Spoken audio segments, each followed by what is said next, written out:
be released from the hospital if they already haven't been released because their wounds were non-life-threatening. Let me just tell you and kind of set the scene here. This is a brand new apartment building here behind me on Florida Avenue. We're not far from the Union Market, if you're familiar with this area, and it's where it happened, inside the lobby of this building behind me. Now, 2 law enforcement sources familiar with the investigation are telling News 4 that this was a close contact situation, with the officers trying to take the man into custody when he suddenly pulled the firearm and started shooting. That's when the officers then returned fire. 2 law enforcement sources tell News 4 that one officer was shot in the wrist. Another got some perhaps ricochet or flak from one of the bullets in his face, and another one was hit in the buttocks, that is.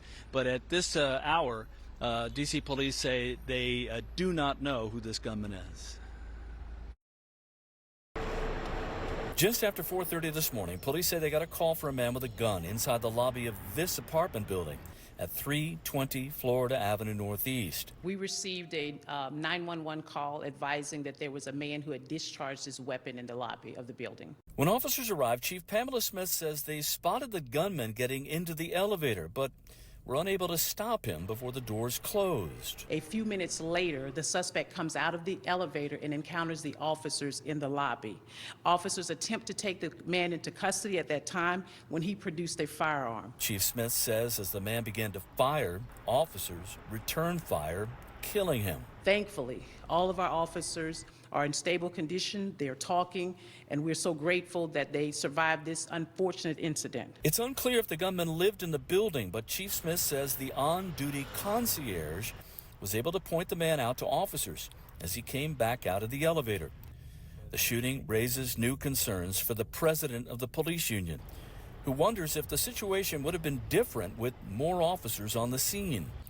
Greg Pemberton says the department's staffing is at a 50-year low. It's hard to armchair quarterback the specific incident, but what I would say is, generally speaking, when you have the correct number of officers who respond quickly to situations like this, they are less likely to escalate to this level of violence. And so, what we're calling for from the union is to make sure that city leaders understand that we are at crisis level staffing. Pemberton says the effectiveness of the force is reduced by the excessive overtime the officers on the department are now working. Last year, in the fiscal year 2024, we used 2 million hours of overtime. That's $133 million of taxpayer money going to overtime, most of which was mandatory, officers compelled to work.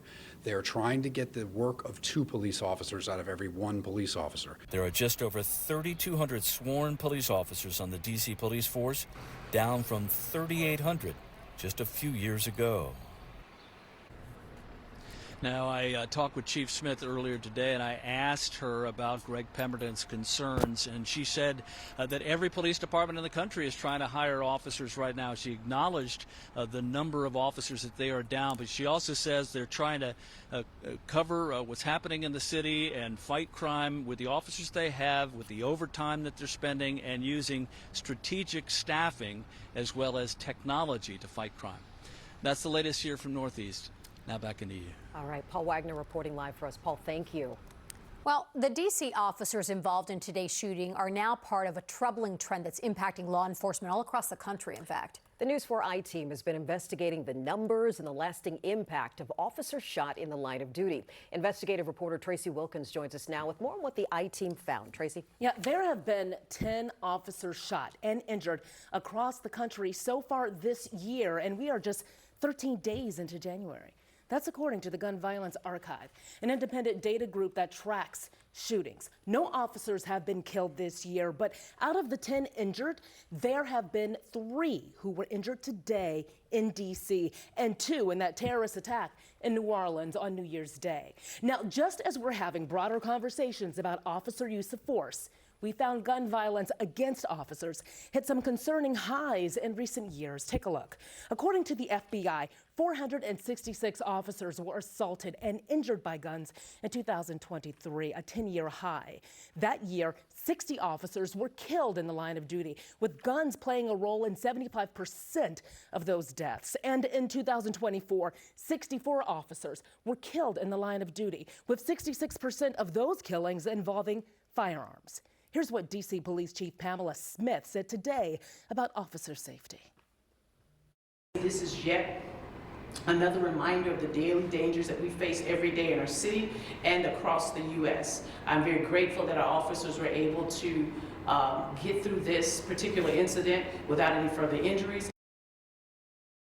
3 officers injured in today's shooting are expected to survive. Research done by the CDC found work-related injury is common among police and higher than most government workers. Repeated work-related injuries are psychologically distressing for police officers in the U.S. That can cause work absences and stress for the officers as well. There's also concern about the dispatchers who send officers to these scenes and then hear what's happening over the phone as well. So there are long-lasting implications long behind when we hear the officer's going to be okay, they're out of the hospital, they're expected to be fine. There are repercussions that just continue after something like this. You know, I know in a lot of different areas we've talked a lot more about mental health, and I just hope that, you know, people are looking for solutions and looking for ways. I mean, I know they need more officers, but maybe there's other ways, different things they can do to help. Yeah, there are a lot of resources, and police unions across the country are trying to provide as much of that as possible for officers, especially when they're recovering from something like this. Tracy Wilkins, thanks for joining us in the studio. Tracy, thank you.